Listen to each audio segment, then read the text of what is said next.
Yeah. Okay, it's December 16th. Yes, I'll be speaking next week, but it's not like these classes, which are really open-ended. And if we do it in 5 or 6 or 7, it doesn't really matter. Those I actually can speak within a limited space of time. You give me 40 minutes or so, I can do that, which I will do it. But I I thought of doing something next week on Nittel, but then looking at the time, I'm not going to do that. I'm just going to stick to the topic I've chosen. I'll share it with you now because I won't be here next week. And that's because last week, someone made a comment. You probably all heard this. It's become like a joke, a running joke that if we had a halacha to do a Christmas tree, then you'd have all the different halachas, how tall it has to be, can it be artificial, does that have to be real, all these things, and it's a big joke. So the person said that, I didn't say anything, but I want to tell you, Rav Soloveitchik actually dealt with this. Last year, Tradition Journal published a transcript. Well, it was notes that Rabbi Yaakov Hamnik, who was in his shiur in the 40s, in his Bernard Revel class, his whole transcript of the Rav's ideas on halacha, and it's called like some concepts in halacha or something like that. And I want to show you the page. Here it is. This is from his writing. Let's see. Hold on. Here it is. Yes, so he's talking about the halachic approach. This is page 28. He says, we have the daled meaning. That is, we, lahavdil, that is, if we, lahavdil, had a mitzvah of a Christmas tree, there would be a maseches dealing with it. What is the hakalos? Is it a mitzvah of netila, of hanacha, of hakafa? Damn it. What are its measurements? What are the pasulim? Does it require hidur? So, I mean, here the Rav himself raised this question, and his point was that the non-Jews, they don't have that. For them, it's just it's a nice thing they do for their religion. But for us, the idea of having we don't just have nice things. Everything we have also has to include halacha involved with it, because that's what makes it part of our system. We don't just do stam things like that. Religious rituals. The Rav was very opposed to, just this sort of, rituals which don't have any halachic basis. So next time you hear someone say that joke, you can say, well, it might be a joke, but Rav Soloveitchik used it really to show a difference between how Judaism deals with our holidays and how other religions. Okay, thank you, Baruch. I mentioned last class Rabbi Moliver that he shows how important Yishuv Eretz Yisrael is by pointing out that we allow a Torah prohibition to be violated. A non-Jew writes up a contract to buy land in Eretz Yisrael for us, and we don't allow that for bris milah, which is it's a chayav kares if you don't give your child a circumcision. So Baruch points out, I knew this, but I forgot, but thank you for reminding me, Baruch, that if you actually look in the Ramah, because the Gemara says that you can have them do this, write the contract up. The Ramah says in Shin Vav Yud Aleph that he says that you can have the non-Jews use their non-Jewish script to write up, let's say, such a document. Why?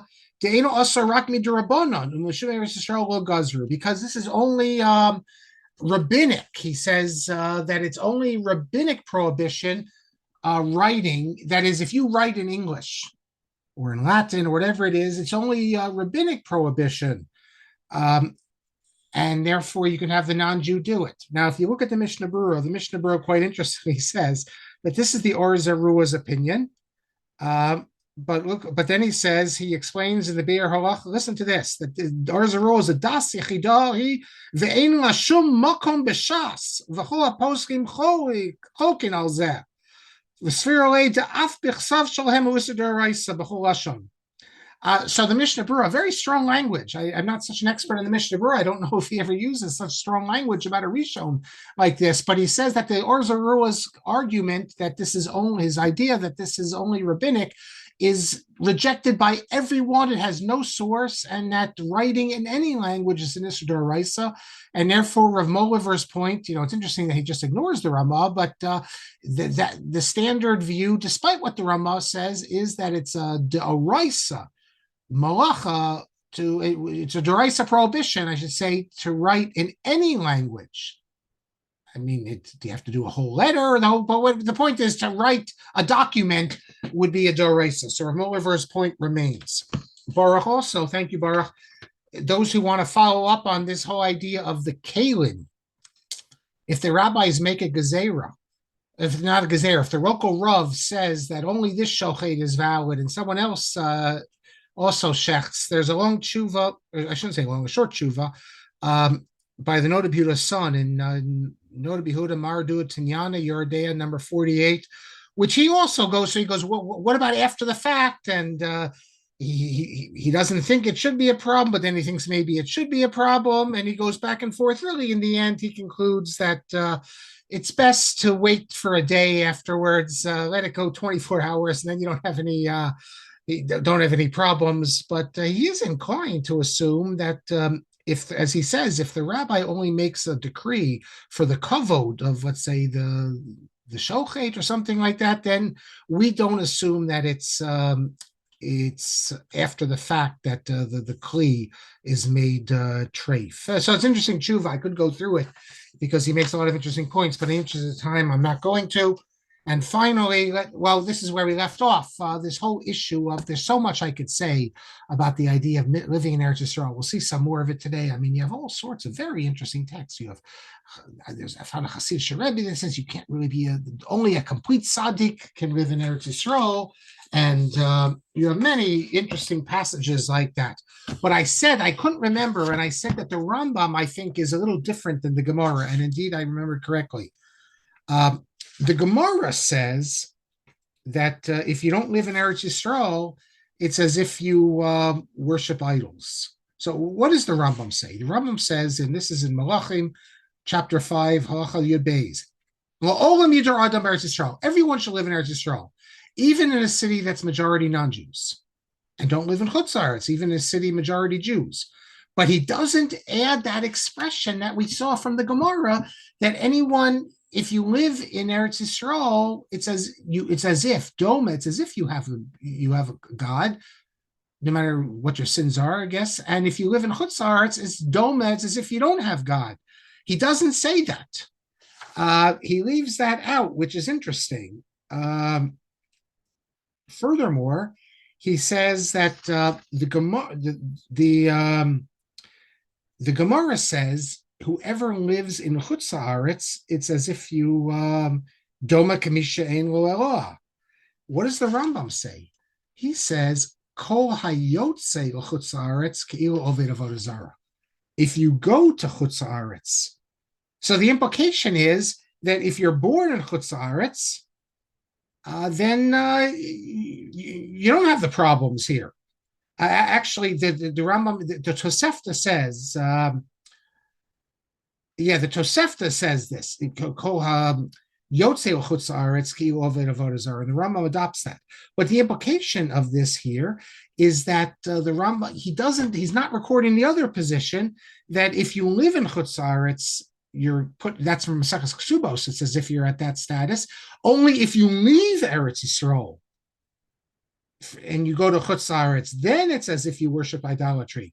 But if you're born in Chutz La'aretz, you don't have that category anymore. And this could tie into the Rambam when he says that it's an Issur to leave Chutz La'aretz.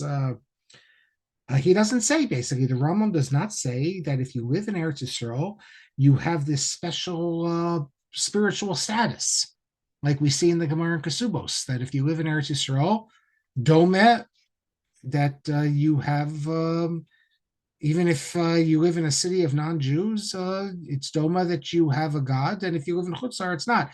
Why does the Rambam, it's unusual, why does the Rambam ignore the Gemara and Kesubos and go with the Tosefta's formulation?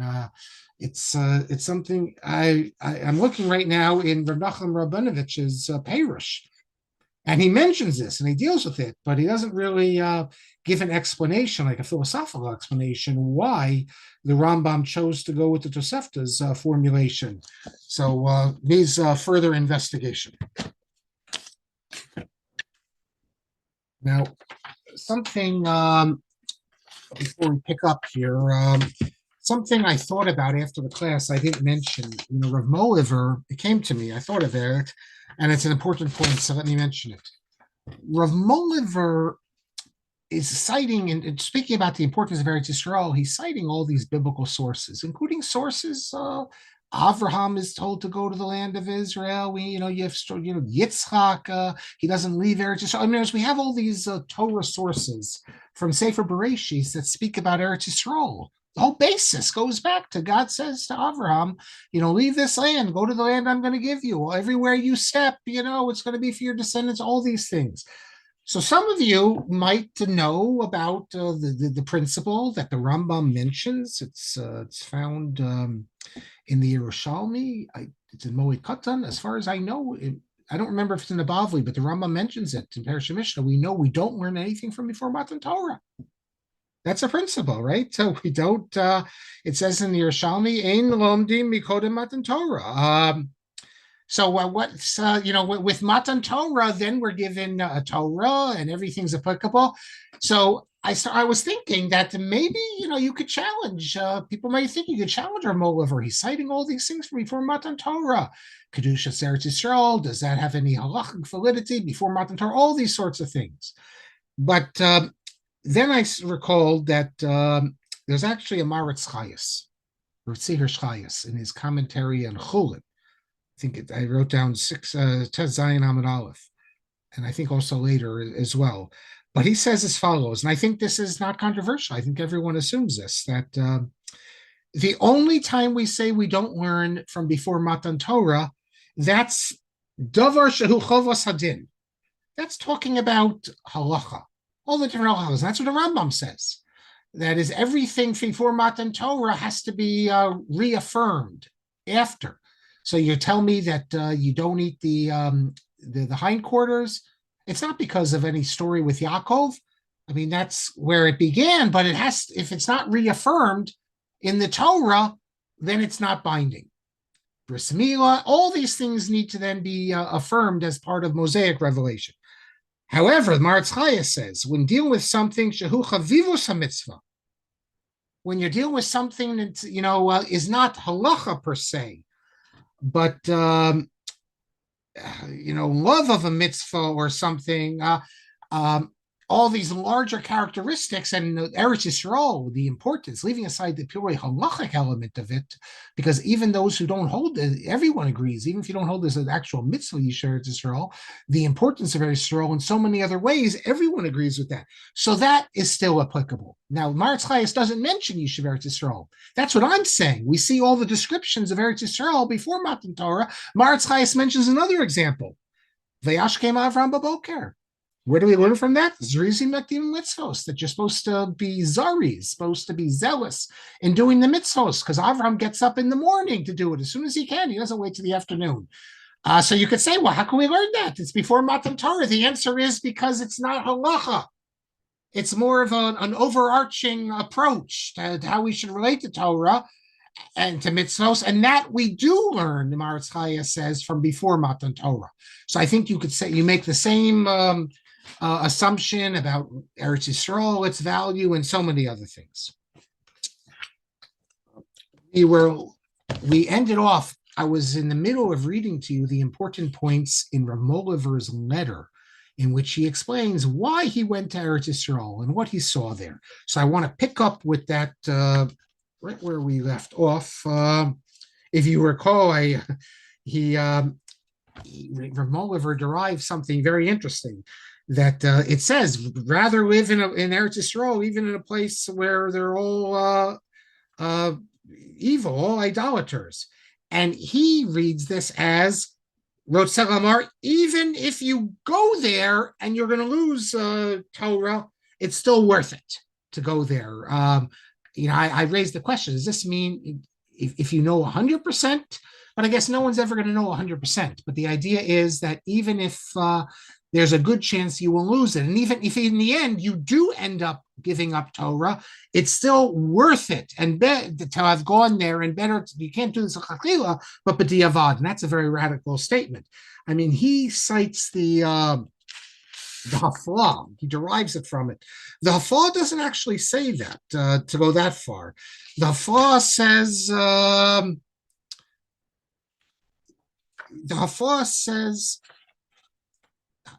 one who lives in Eretz Yisrael, even though he threw off Torah, since he has a mitzvah of Eretz Yisrael, he's like someone who has he has God. But that's the pshat, not the idea that where he goes even further, that maybe it is. That's what the Haflah says, that anyone who lives in Eretz Yisrael, even if you threw off the yoke of Torah, since you have Yeshiva Eretz Yisrael, it's as if you have a Kadosh Baruch Hu. So that's he says even if by going to Eretz Yisrael you throw it off. So actually, I take that back. It seems to be the what the Haflah is saying. Okay, so then let's pick up. And then he said, so the Moliver says, with the great importance of Eretz Yisrael that we see, he says, I'm astounded that you have great Rabbanim and leaders of Torah and Chassidut, he said, who are opposed to living in Yeshiva Eretz Yisrael. He doesn't understand. And he says that this is what we ended with last class, that everyone has to acknowledge. I don't know if everyone has to acknowledge, but he says that no one is getting worse in the land of Israel. He says anyone who's a sinner in Israel, they'd be worse in Chutz Haaretz. And then he continues. He says, I was in Eretz Yisrael. I visited Rov HaKoloniot, most of the colonies. He says, almost all of them. He says, and I say with complete certainty that everything that people have said lashon hara about them, that they're irreligious, etc., it's all sheker, he says. He says, you find among the colonists those who are tzaddikim be'emes, because they live in Eretz Yisrael and they're working the land. He says, they're benefiting miyagia kapeim, that is with their hands, they're working the land. B'li ona v'tarmis, without thievery. I think this is a reflection of the fact that many people, including Rav Moliver, assume that when you're a merchant, the inclination is to engage in thievery. Cheat someone here or there, goyim, non-Jews, goyim, it doesn't matter. They had this idea that working the land, you're removing yourself from these jobs that we were forced into that we didn't want. And he says there was also beinonim b'kiyum Torah mitzvos.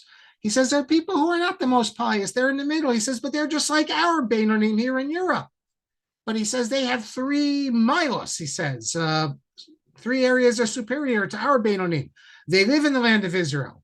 They're involved in building up the land of Israel, and they observe the mitzvos hatzluyos ba'aretz. And he says, yes, let's say you'll find some people who are like real sinners in Eretz Yisrael. He says, that's like you find everywhere.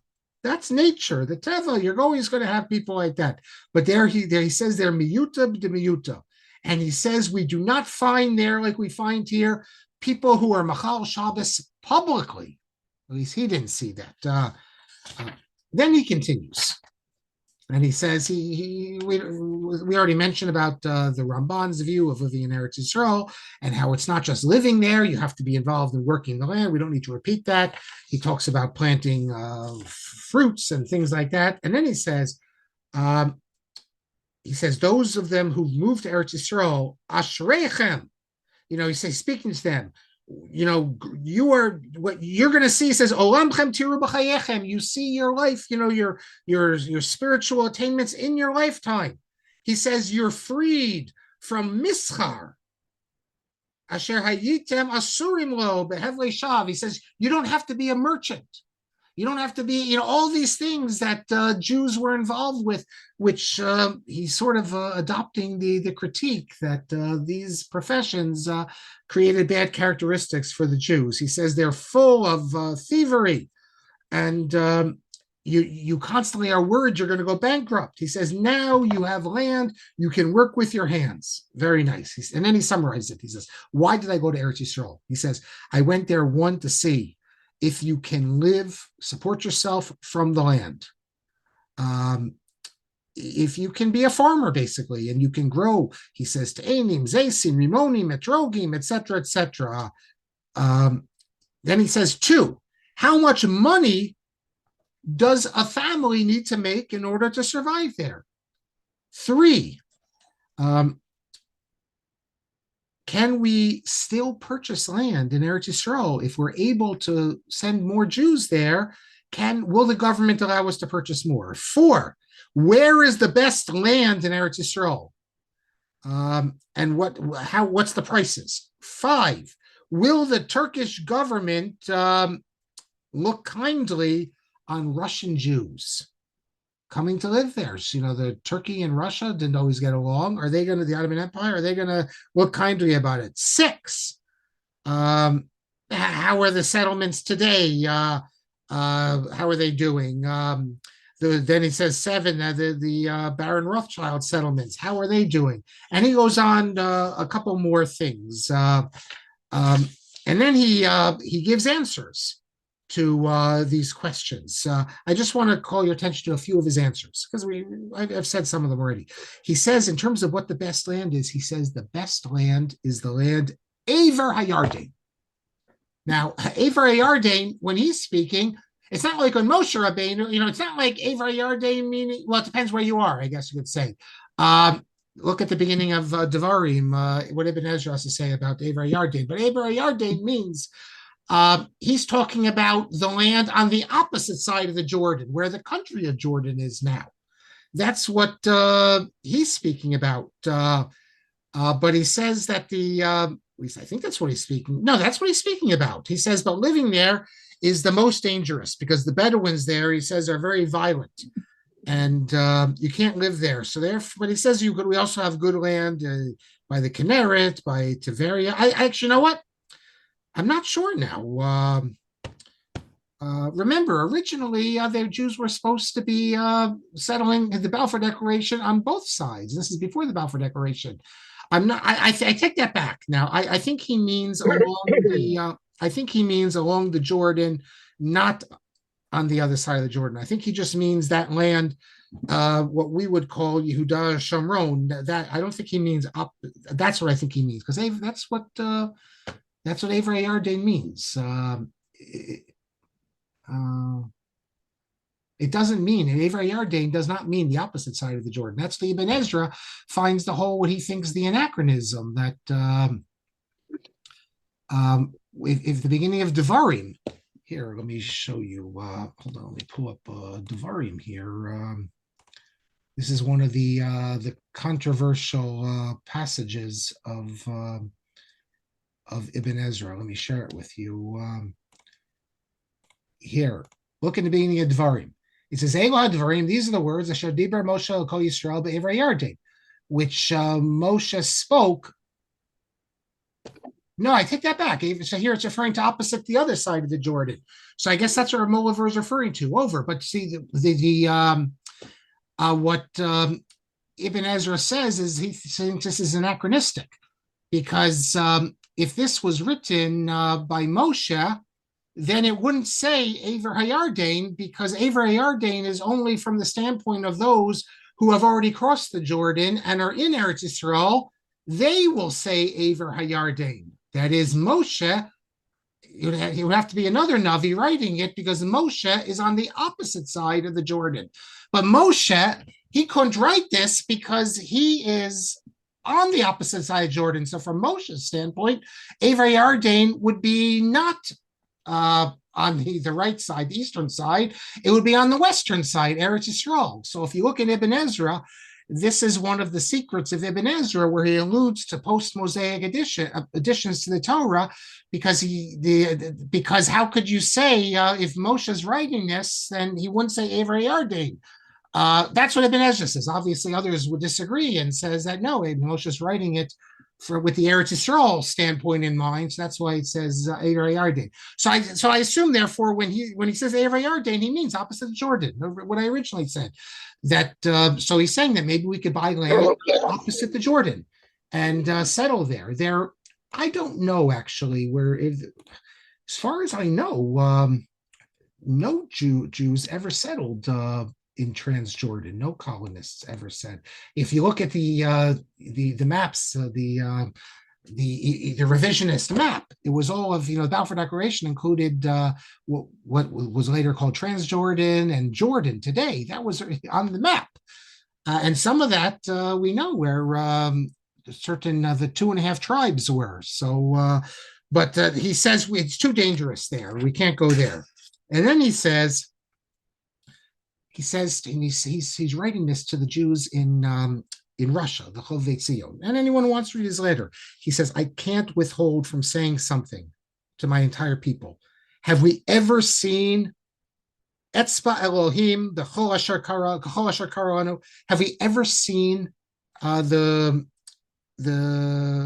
finger of God in such a way? He says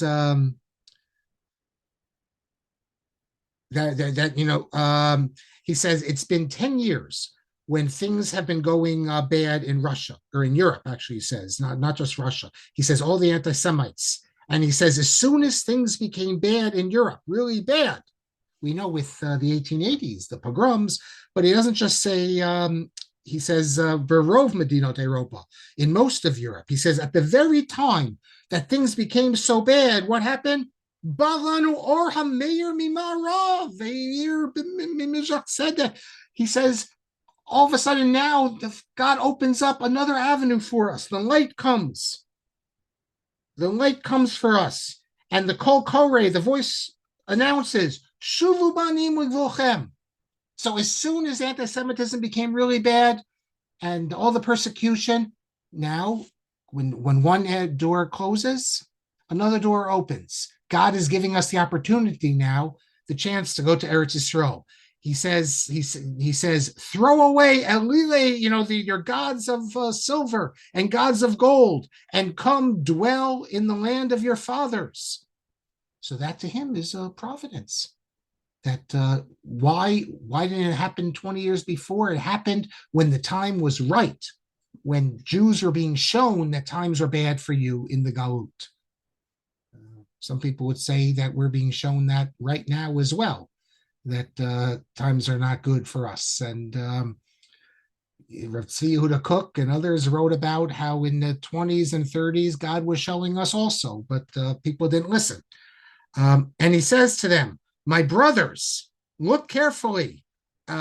He says, 6 years ago, no one would have believed, no one who had a sechel bariv yashar would have believed, that is, with a clear intellect, that in such a short time, this dream could become reality, that we could have settlements, we could have Jews living in Eretz Yisrael. He says, we see it with our own eyes. It's taking place. He says, is this all coincidence? Is this all by accident? Is there anyone who can say that God's hand was not in this? Can anyone deny this? And so he sees Hashgacha Pratis, God controlling everything. And then he says, listen to this. This is interesting. Rabbi Kelman last week mentioned that we're seeing amazing things going on with Syria, etc. So here's our commitment to you. As soon as when Iran falls, as soon as it's safe, I will go there and we will plan our Torah in Motion trip to Iran. As soon as Syria is safe, which I find it hard to believe will ever be safe, because whatever the government is, you have all these jihadis, but Iran might be safe. So in other words, the idea that we'll never be able to go to these places again, we hope that's not the case. And if we can go, Torah in Motion will take you. But I mention that because at the end, Rav Moliver says as follows, because yes, we want to go to Eretz Yisrael, but it's not so clear we'll be able to settle everyone in Eretz Yisrael, and it could take time. He comes up with another solution. He says, when I was passing through Beirut, that's how he got there. He took a boat, I guess, to Beirut, and then came down. He says, when I was passing through Beirut, Asher Basuria, when I was passing through Beirut, which is in Syria. Remember, this whole Lebanon is just Syria also, the borders. These are all the French colonial borders. I mean, the whole thing is they should really actually chop Syria up. Zev Farber had a piece the other day in the Times of Israel. Why are these borders sacrosanct? Give the Alawites their old territory that was by the water. Give the Druze their territory. I mean, who chop up this country, which is an artificial country. Lebanon itself is an artificial country from the early 20th century. It used to be regarded as part of Greater Syria, and then they carved it up and created Lebanon. Okay, so he says, as I was passing through Syria, here I saw, and by the way, at that time, Beirut in Syria, Beirut in those days had a very nice Jewish community, both Sephardic and Ashkenazic. In fact, the Rav of the Ashkenazic community, well, I don't know this time in the 1890, but by the early 20th century, had a community. In fact, the Rav of the Ashkenazic community, his name was Rabbi Sion Lichtman, and he wrote a number of Sfarim, a real Talmud Chacham, and of course, you had Sephardic Rabbanim there as well. He says it's a big city with a lot of merchants in Beirut, and he says surrounding it there's farmland and vineyards, and he says we should make a yishuv gadol there and support it there, and they could be involved in all sorts of things. So, in other words, it's important to leave Russia. If we can get everyone to Eretz Yisrael, that's the best. If we can't get everyone to Eretz Yisrael, at least we'll leave Russia. We'll put them into Beirut and Lebanon area. They're close to Eretz Yisrael. They can support Eretz Yisrael, and then they can move. When time is right, they can move to Eretz Yisrael. And don't forget that in southern Lebanon, that's part of biblical Israel also. So you'll be able to move down there. So, but that's his suggestion in terms of getting people out of Europe. You can't get them all to Israel. We could put them into Lebanon, and things will be good there. Okay, so much in his letter, and we already mentioned that early in his life he didn't think that the irreligious should settle the land, but now we see that he thinks no, that everyone, including the irreligious, should settle there, and better to be an irreligious person in the land of Israel is a lot better than an irreligious person in Russia, because irreligious in the land of Israel, doma kamishi it's as if you have, at least you're religious in that sense of living in Eretz Yisrael. Yosef Salmon, in his book about orthodoxy and the grips of nationalism, he thinks that this report is one of the most interesting documents in the history of religious Zionism. He says this on page 149, and he continues on 150, and he's right. It's basically a programmatic statement which sets forth the bases of religious Zionism in a practical sense, as well as in a theoretical sense, and it's a justification for Aliyah for everyone at this present moment. Needless to say, the words of Moliver and the Gedolim in Lithuania who are pushing this were not accepted by all. I'm going to show you a book. It's called Tikun Olam. It's actually a later book. It was published, but it published in 1936, I believe, in Munkach. Yeah, 1936. It says, and it's on the title page. It says this book is Neged Shitas Hamischachim, against the reformers. Who are the reformers? Zionim, the Zionists, Mizrachim, the Mizrachi. Agudim, means the Agudis Yisrael, Yeshuvistin, that is those who want to establish Yeshuvim, V'chol hamisaf mehem, the Aretz and Chutzaretz, and everyone who arises out from that. So this is a book of letters against the whole concept of settling in the land, and it's mostly against Mizrachi, Aguda, but it also has earlier letters. So it goes back, it has some earlier letters, it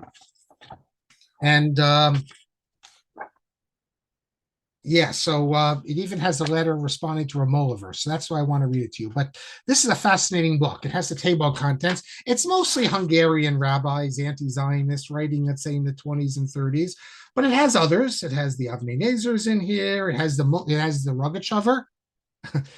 It also has it has the Lubavitcher Rebbe, the Rayatz. Yosef Yitzchak Schneerson, big anti-Zionist. In fact, Yosef Yitzchak Schneerson, the Rayatz, develops the whole idea here that the Jews living in Eretz Yisrael, they're designed, they're a holy settlement. As far as he was concerned, we should all support them.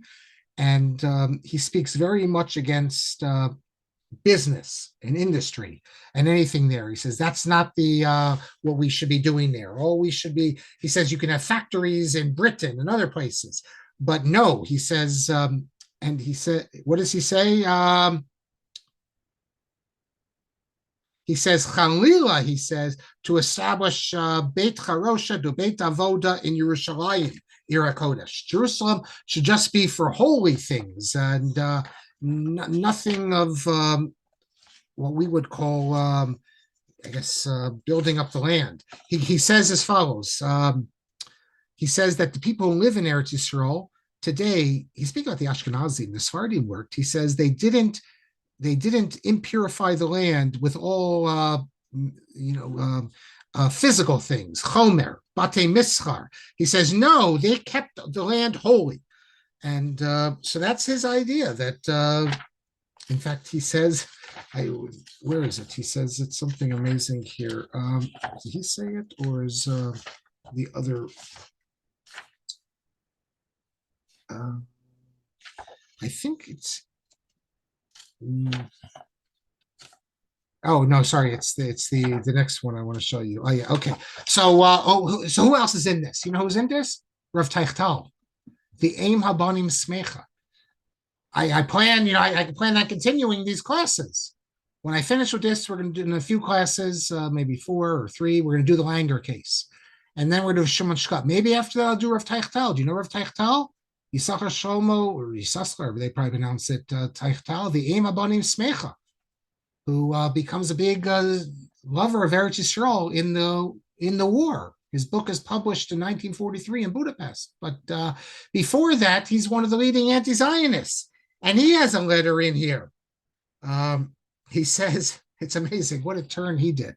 He says, kol ma'aseh pula, every physical, and no shield, every physical action that is to build up the land, lo yo'il me'uma, haramas keren seal Yerushalayim. He says, we cannot do anything to build up the land. Anything we do is no good. We have to wait for God to do this. He will bring us back to the land of Israel. And in the Eim Habanim Smecha, he's actually rejecting this point and says, this is our great sin. And this is why there's a Holocaust, because we didn't listen to God. He gave us he opened up the land of Israel, wanted us to all come, and we didn't return. So it's an amazing turnaround. But why am I mentioning this book? You could have, if we're doing a history of Zionism and Torah responses, we'd focus on it. But because letter 98 is not from the 20th century, it's not from the 20s and 30s, it's from 1897. And the author of it is the Rav Yechezkel Halberstam of the Tzanz, the Shinover Rebbe, very important Hasidic Rebbe. And in this letter, he has a direct attack against what we just saw from Rav Moliver. He doesn't mention him by name, but you'll see he's attacking him. He attacks the author, but in a negative way. First, the Chover, the author, in Shivat Zion, who tries to quote the Haflah. I mentioned Haflah, and he says he misinterprets the Haflah. The Haflah doesn't mean what he says. He doesn't explain what the Haflah means. He says, well, what does he try to say? That that it's better that these irreligious Jews should live in Eretz Yisrael. And he says, no, on the contrary. He says, we say that anyone who's a sinner, tov yoter sheyadursh bechutz laaretz. He should say in chutz laaretz. Why? Ki Eretz Yisrael eina yachol lispol rashayim. He says Eretz Yisrael can't tolerate these rashayim. And then he goes further. And he says something about Moliver. The Moliver never says. It's a libel, with all due respect to the Shinover Rebbe. But, if he could say this if he could say that Moliver is so wrong and is so in error, I think I can say about the Shinover, he's wrong, because what he says is not true. He says that Rav Moliver, par peeve, that's like a negative way of saying, he spoke very improperly. Sheba Eretz Yisrael, mutar lifrok ol haTorah. Then he says his tipak rucho. But that's not what he says. He quotes Rav Moliver as saying that when you go to Eretz Yisrael, it's permitted to throw off the yoke of the Torah and become a secular, to fry out, to use the normal Turner expression, because you're living in the land of Israel. If you're living in the land of Israel, you're holy. Rav Moliver never says that. Rav Moliver never says it's permitted to throw off the Torah. What he says is that it's better to live in Eretz Yisrael, even if you don't observe Torah, than to live in Chutz Haaretz if you do observe Torah, which itself is radical enough. But of course, you have to observe Torah even in Eretz Yisrael. But if unfortunately someone throws it off, he still is in a better place, because the Gemara says, that he has a God. That's radical enough. I think, if the Shinover would attack that, fine. But to say that he says it's mutter to throw off Torah in Eretz Yisrael, chas v'shalom, he never says that. And what does Rosh Shinover says? He says, we're not involved in any of this stuff. We no settlements. When we're going to Eretz Yisrael? He says, we're going to go to Eretz Yisrael when God will save us and gather us.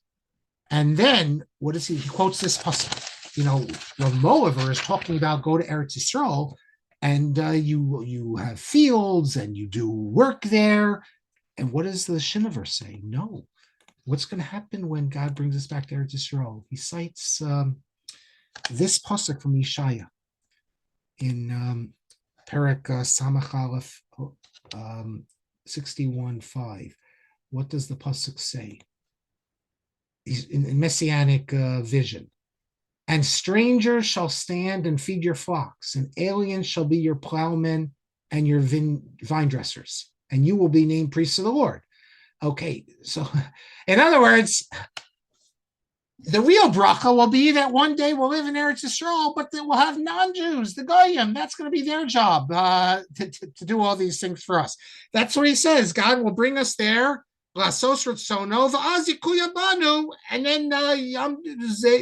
he says this pasuk, he quotes that they'll yavdu es adam avurenu. They're going to do it all for us. But today he says now, ain't shum tova. There's no value that we should go there lavodas adama, to work the land, because this is an amazing thing here. Normally you think about working the land, mitzvah satuyas v'aretz. No, his conception is we'll own the land. So obviously we'll have to follow. It'll be our land, so we'll have to follow the mitzvah satuyas v'aretz. But we're not going to actually go out there and get our hands dirty. That's not what good Yidden do. That's for the Goyim to do. We will sit and learn Torah, and so it's just a different conception of the Messianic era. A Messianic era where we're all just going to be sitting and learning and connecting to God and the physical things that need to be done. Because it doesn't say that the food's just going to grow naturally, miraculously, but that's for the others to do it. We're the princes, and those are the non-Jews will do it. So completely. And today, before the Messianic era, there's no need for that. And not only is there no need for it, we shouldn't do it, because this is for us to work the land. That's a messianic idea. The land to be worked is a messianic idea. And even then, we're not going to actually be working it. So he sees this as a complete distortion of the messianic notion, returning to the land. So really interesting, this notion of the role of the non-Jews. There's a lot to say about this. There's I'm not joking when I say that you find people whose attitude is, you find this even in sources, things like this, that the job of the non-Jews, we're talking how many billion, 7 billion or whatever we're at, I don't know the number now. The job of the non-Jews is basically to take care of us, to make sure our life is better. The Maharal, the Golem, the fear was they had to turn the Golem off, because then he'd kill all the Goyim, and then we're not going to have any Shabbos Goy. So it's a very different, unusual, I think, from our perspective, way of looking at things. Okay, let's continue. Incidentally, I forgot to mention here, I want to show you another picture of a Moliver. Here's a picture from Odessa, Zionist group, and Rav Moliver is right in the middle there. Okay, let me stop sharing this and go back to our screen. I want to raise an interesting question for you now, though. This idea of irreligious, where the Shinover says absolutely not. We cannot have irreligious go in the land of Israel. It's Matame the land. And we already saw of Moliver saying the opposite. And we saw the Yalkut Shimoni. The Yalkut Shimoni, I'll read you the Yalkut Shimoni again to refresh your memory. Yalkut Shimoni says on Echa, Halavai Yam B'nei Ami Be'eretz Yisrael Afal Pishim Tamimosa. And he quotes a pasuk that God says it would be great if only the Jews would live in Eretz Yisrael, even though they make it impure. Okay, so that would seem to be a clear proof that the irreligious should live in Eretz Yisrael. And I think today, when we look around, leaving aside the issues I'm going to speak about, just from a purely like utilitarian standpoint, if you have an irreligious Jew in Chutz La'aretz, they're going to intermarry. And within 2 generations, there'll be nothing left for most of them, as we see. But in Israel, even if they're irreligious, they're going to marry Jewish. I mean, this is a big issue when the Russians started coming out. I was in elementary school in the 70s when the first Jews were let out of the Soviet Union, and a number of them came to my elementary school. Hebrew Youth Academy of Essex County was called. Today it's called the Kushner School, but then it was called Hebrew Youth Academy. It founded in 1948, and then it was in South Orange, New Jersey, and we started getting these Russian students. Federation obviously was paying for it. Now, why did they come to America? And by the way, they only lasted a couple of years. And next thing I didn't have any in high school, and I didn't have any really in 7th or 8th grade. It was only they came for a year or two. And next thing you know, they were out and they were in public school. There was a big dispute between Israel and the federations. These Jews would come out, they'd go to Vienna. That was like the big stopping place. There were some others. The standpoint of the state of Israel was that all these Jews should come to Israel. But the federations in America said that we can't tell people where to go. They'll have the option. And many people were saying, wait a second, we're not telling them where to go, but we don't have to provide them with money. If it's our money that's doing it, why should we bring them to America? And the claim was made that, you're going to take Russian Jews, if they want to come to America, fine. But for us to put up the money to bring them to America, these are very secular people, these Russians. The majority of them are just going to assimilate. And they can do that if they want, but American Jewish money doesn't need to enable assimilation. That the only place that, the whole point is they were persecuted for being Jewish. In Russia, the only place really they can remain Jewish, realistically, is in the state of Israel. So this was an argument, and the position was in the end that if they want to come to America, they'll be helped to come to America. You can argue about it now. We're talking 2 generations later. Or was it good or bad? Because the fact is that most of these Russian Jews who came out did end up assimilating, and how many of them are still even halachically Jewish, the descendants. But the Halakhic issue was a different issue, or the Hashkafa issue. Should you have brought these so fine, they won't assimilate in Israel, they'll marry other Jews, but these are irreligious Jews. Should you bring them to the land of Israel? And this was an issue that even came up prior to the immigration in the 1970s. And if you want to read about this, I highly recommend an article that appeared in the journal Hamayan from a few years ago, Tishrei, Tafshin Pei, by Rabbi Yaakov Zisberg. And the title of the article is that quote I just gave you from the Yalkut Shimoni, and the subtitle is Aliyah La'aretz v'Ishmirat Mitzvot. And he goes through the different arguments, the different claims made about this. So let me tell you about some of what he mentions here. I almost spoke yeshivish. I said, what he brings down. He points out that this Yalkut Shimoni has been front and center for all the discussion. It's a very relatively new discussion. should we encourage irreligious Jews to go to the land of Israel, the palace of God? You didn't have irreligious Jews going on Aliyah, before the end of the 19th century. But he says that this has been a dispute, and some have derived from the Yalkut Shimoni that even people far from Torah mitzvot should be encouraged to go to Eretz Yisrael. And others have thought just the opposite, that you can. So how could you think just the opposite? I'll show you how they read it. Let me just briefly tell you what some of the things he points out here. And he goes through the different sources. Okay, now if you have this Yalkut Shimoni, how could anyone be opposed to it? Well, the Satmar Rebbe was opposed to it. The Satmar Rebbe had the same approach as the Shinover. And so what do you do with this passage in the Yalkut Shimoni? Again, the Yalkut Shimoni says, would that my children, as the Jewish people, come to the land of Israel, be in the land of Israel, even though they are matame the land of Israel. The Satmar Rebbe says this is what it means. It doesn't mean that the irreligious Jews should come, and that God is saying, I want the irreligious Jews here, even though they're matame Eretz Yisrael. He says that this whole point of this midrash is to strengthen the pious Jews who are worried that they do averos, they speak lashon hara, or maybe they're not so makpid on certain things, but they're pious Jews. Even the people in Williamsburg sin sometimes, that they're going to be afraid. Satmar Hasidim are going to be afraid of going to live in Eretz Yisrael. Remember, there's nothing wrong with going just to live in the Kollel system there, like they used to have. We're not talking about creating settlements or colonies, but pious people will be afraid, he says, to go live in Eretz Yisrael because they think that they have sins. So therefore, the Yalkut Shimoni is saying to them, don't worry about it, because even if you sin, God still wants you here.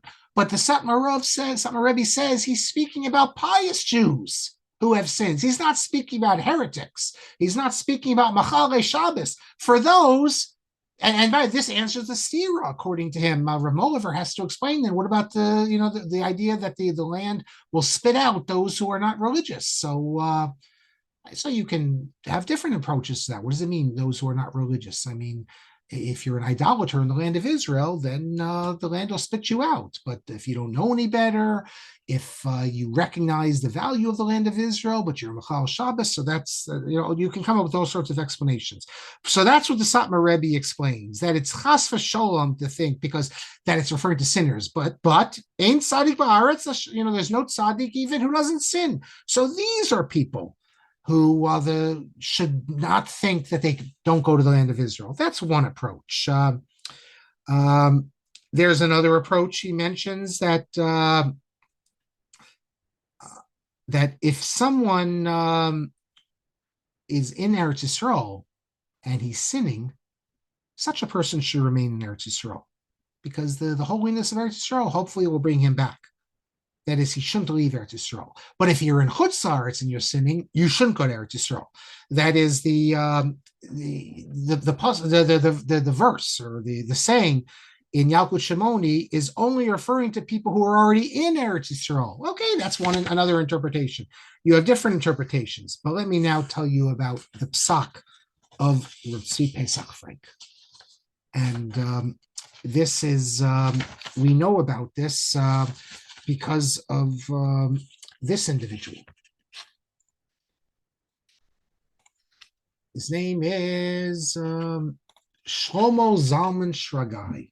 Shlomo Zalman Shragai, an author, a Talmud Chacham, a Radziner Chassid from his youth, although he became a Zionist. He was the mayor of Jerusalem, believe it or not, from 1950 to 1952. This religious Jew who had a very long life was the mayor of Jerusalem. His son is Nadav Shragai. He's a columnist for one of the newspapers. He's very much involved in Torah V'Avoda. So he was one of the leaders early in the state. He was a big Mizrahi person involved in this. He was the head of the Jewish agency, the section of Aliyah, from 1954 to 1968. So, and he was the one who arranged the great Aliyah from North Africa. We're talking Morocco, Tunisia, Algeria. Now, you had obviously religious Jews there, many religious Jews from the villages. but you also had from the cities many Jews who were not religious. We're talking in total about 500,000 Jews who they wanted to bring. And by the way, there were some who opposed in Israel who didn't want to bring them. They thought they were too backwards, things like that. So Shlomo Zalman Shragai records the situation and his discussion with Tzvi Pesach Frank, and he says as follows. He says that when we were going to bring these people to the land, to Eretz Yisrael, many of the Jews in Morocco, in Tunisia, and certainly in Algeria were not religious. They were not that religious. They were traditional Sephardic Jews, many of them, but some of them were even had become quite assimilated, especially in Algeria. And he tells us that there were those in Agudas Yisrael circles and just regular religious Jews who didn't want to bring these people to Eretz Yisrael because they thought it would be a bad influence, a very bad influence on the. They would come and they would. Well, he says both things, that they would influence people negatively in the land of Israel, and also there was a fear that the young people, they would be negatively influenced by the environment in the land of Israel. That is, so religious Jews from Morocco, you don't want to bring them because they'll be negatively influenced, and the irreligious, you don't want to bring them because they're going to themselves be a bad influence. And he points out that there was something to worry, that when these people who came on Aliyah, the people who ran the Israeli government, they put them in places where there wasn't kosher food, and there were it was not a good situation.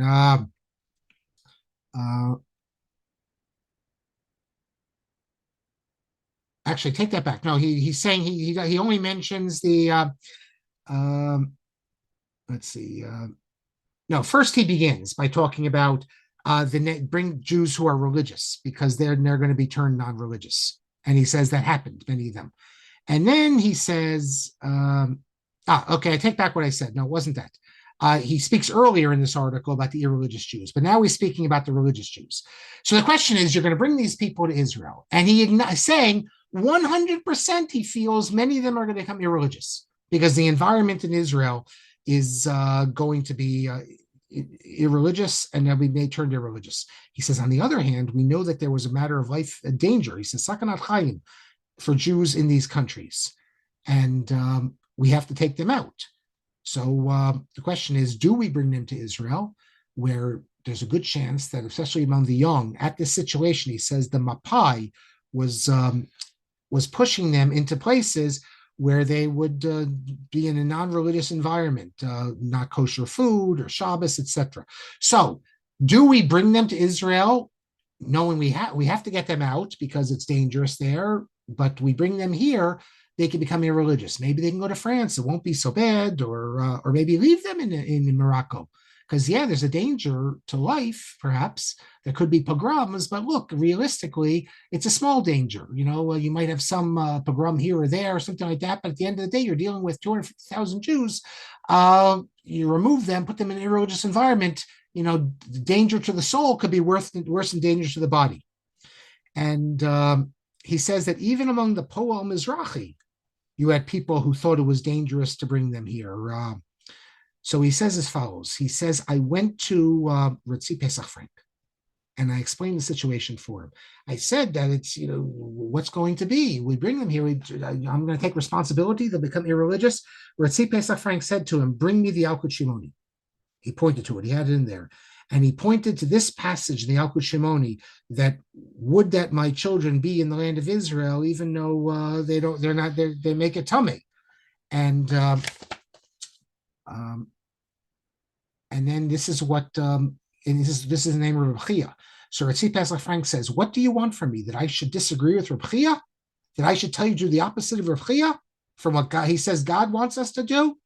And he says, especially if they remain in Morocco, not only is there a sakana, a danger to their life, but there could also be a danger of assimilation. They could, there was assimilation. There was assimilation into French society. And he says, therefore, you need to bring them up to Eretz Yisrael.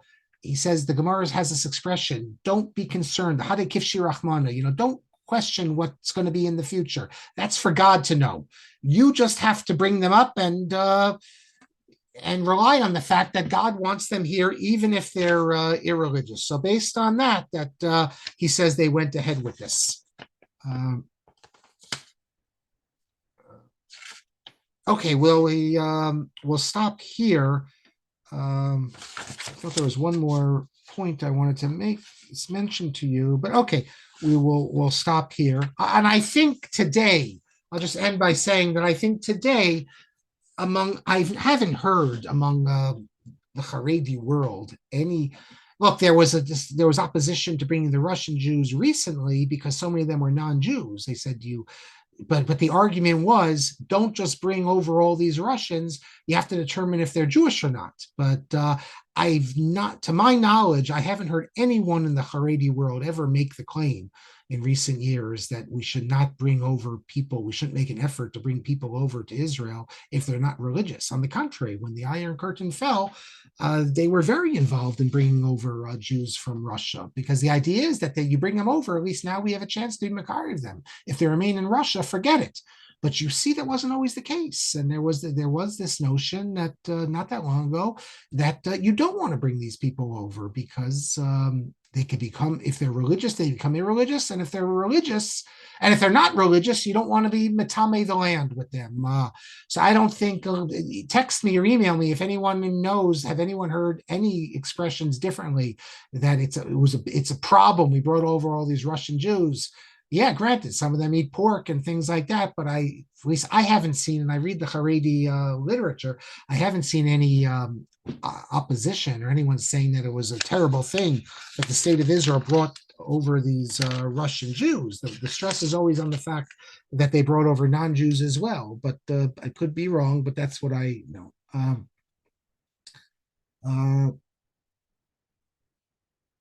Let's see, questions here. I didn't say the one who corrected my pronunciation. I thought I said Eloah. I don't think I said. I didn't say Eloach. There's no ach there. Eloach. It's either, as I said last class, the Masoretes say there's two ways to pronounce it. It's either with a W, Eloah, or it's just Eloah.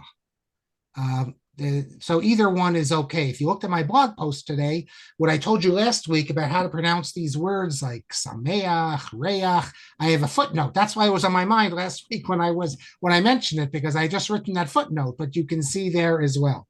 So I believe I pronounced it correctly. Yes, so someone privately sends me when the Rambam about the pre-Matan Torah in the Parish Mishnah, it's in Chulin, he's actually dealing with the prohibition of Gid HaNasha. Gershom, you say, if Ben Sora or Mora is Noachide, is it as pre-Sinaitic as Gid HaNasha?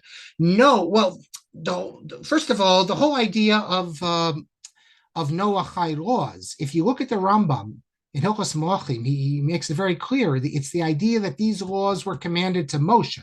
Yes, before Moshe, they had to observe this, but once Matan Torah comes, this is reaffirmed. And the Rambam writes in Hilchos Malachim that you have to believe that this is Mosaic. Now, what I spoke about, Rabbi Naor spoke about, that the Ben Sora Mora, then in certain ways, he's judged like in accordance with the Noachide law. That's just like a way how the Torah looks at him. But no, it's not pre-Matan Torah. There's no Ben Sora Mora before that.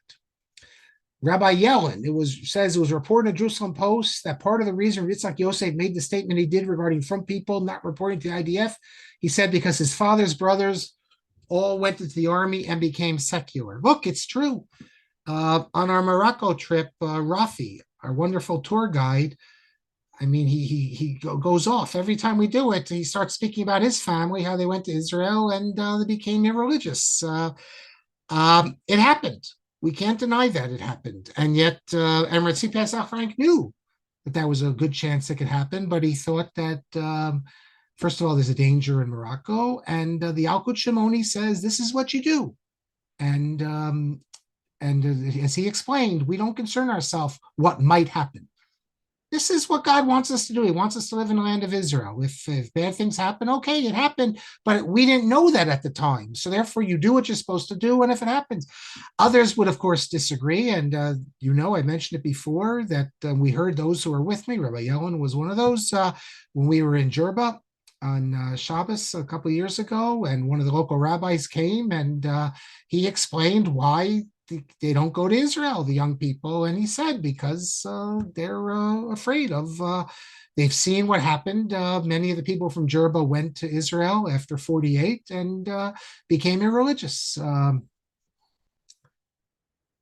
Today, it's different in the army, though. When Vadia's siblings went into the army, like the late 40s, early 50s, the army was completely secular. Now the chief of staff is a Shomer Shabbos, and religious Jews are in the army. It's a very, very different army. I mean, you can't compare what it is today to what it was.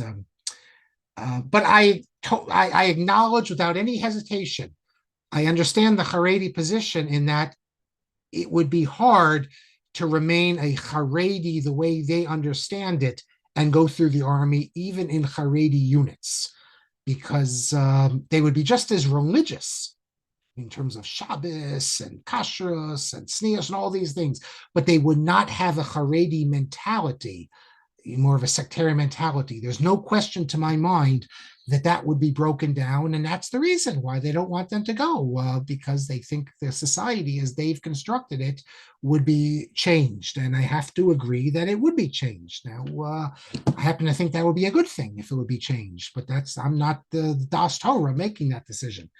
Gershon says, living in Eretz Yisrael enables a Jew to play in the Premier League.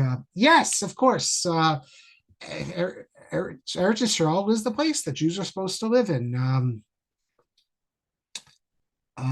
There you are, Rabbi Allen. Yes, you said it exactly, and you heard it. And look, I get it. I wouldn't, if I thought my kids would become irreligious, I wouldn't want them to go to Israel. With all due respect to Moliver and the Yalkut Shimoni, that's and I think that position is the mainstream position. With all due respect to Pesach Frank, I think many people were afraid to send their kids to Israel because of what it was in those years, in the 50s and the 60s. Today, of course, it's very, very different. I cannot imagine anyone going to Israel will become irreligious because they go to Israel. But the Jerba case is different because, in Jerba, you have Torah Jews. That's it, Torah Jews. And the other society is the Arab society. So you're not going to be part of that.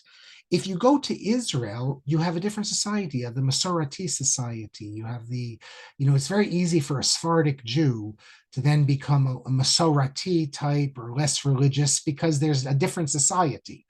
In Jerba, there's only one society. So everyone there is a Torah Jew. There's no other option. So I understand it. The Yalkut Shimoni is on, the Hafla is on Kasubos. What is it? It's in Kuf Yud Amad Beis, and the Yalkut Shimoni is, I'll give you the exact reference here. It's in Yalkut Shimoni Echa. They call section 1038. They call it Remez.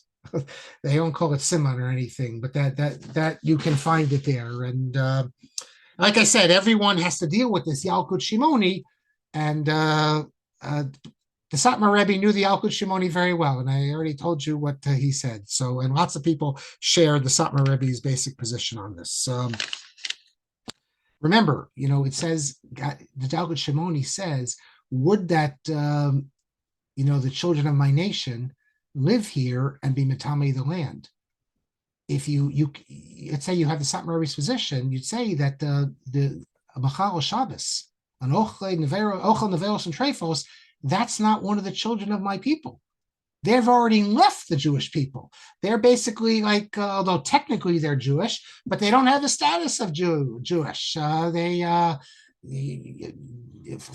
You could say that you don't have to save them on Shabbos, and they touch your wine, it's no good. I mean, you can come up with all these reasons to say that these people are really michutz lamachane. So therefore, if you look at it from that perspective, then of course, when God speaks about his children, he's speaking about his children who are in the fold who sin. He's not speaking about people who are apikorsim because they're already out of the fold. I don't. That might be pshat. Really, that might be pshat in Yalkut Shimoni. I like what Rav Moliver says, but the pshat might be like the something Rabbi says. So we're not speaking about people out of the fold because they're not part of Klal Yisrael the way we normally understand it. Okay, thank you very much, Rabbi Kelman. I don't know. I don't want to get into the whole discussion. I'm no expert, but unfortunately, there are people from America that go to Israel and become less religious for all kinds of reasons. Often, people with teenagers. It's a very difficult time to make Aliyah when you have teenagers. Okay, interesting. And a lot of the, I mean, I know people who told me, I know, whatever. In certain communities, I don't want to start mentioning anything, but it is a problem. I also think there's a secondary problem, I call it like the Noach problem, like kind of you were alluding to. I don't have to be so religious in Israel, and Chutzlar, some people might say, I'm not many people become more religious. I'm not saying that, but many people say, and I live in Canada, the United States, I've got to really, I keep my Judaism religious wise. But in Israel, I don't have to, my religion, I live in Israel. Just like a lot of Israelis who come here some assimilate and some become actually more observant because and I want to take back what I said because the more I think about it, I sort of poo-pooed it. Maybe when you go as an adult, there's you won't become irreligious. In fact, you'll be raised in your level. That's when you're going when you're retirement. But I'm thinking of people I know. You go, let's say you take a kid who's 13, 14 years old. If they'd stay in America, they'd be in day school. Then they go to university. In university, they'd be in a Jewish environment, probably, even if it's secular university, many of them. You go to the army, you're really now with a lot of irreligious. Many people not just the army. They come at 14. Their Hebrew isn't perfect, and it's hard to adjust. Not everybody. Some adjust very well, but not everybody adjusts well. I know there are rabbis who tell people not to make Aliyah with teenage kids, even in the Zionist world. Like that's not make Aliyah when your kids are young or older. Yeah. Okay. Very interesting. Anyways, it's a complicated thing, but all right. Okay, thank you. Like I mentioned earlier, next Monday night there is no class, but next Tuesday night, Marc will be speaking on Hinduism and Judaism as we kick off. Well, he's actually our second speaker. We're going to kick off at 8 o'clock next Tuesday night, December 24th, otherwise known as Christmas Eve in some circles. But Rabbi Dr. Moshe Miller will be speaking on Shimshon Raphael Hirsch's attitude towards Christianity and non-Jews. And then on Wednesday from 9:15 till after 2, we'll be having a series of speakers on Hanukkah, on the December 25th, a combination of topics. Sefer Maccabim, all kinds of interesting topics. We did send out the email, so that'll be, and it will require a separate registration, like our Yemei Yun. This registration link won't work for that. So anyway, that's just telling you next week. So Dr. Marc will be speaking next Tuesday night at 8:45, a little bit later, because we're going to start at 8. We're going to give a 45-minute talk, and then we'll continue. Okay. Later Tov tomorrow, Rabbi Shulman, this class on Yoshua, and then all the regular classes during the week. And we look forward to learning with you, and everybody be well. And thank you very much. Laila Tov.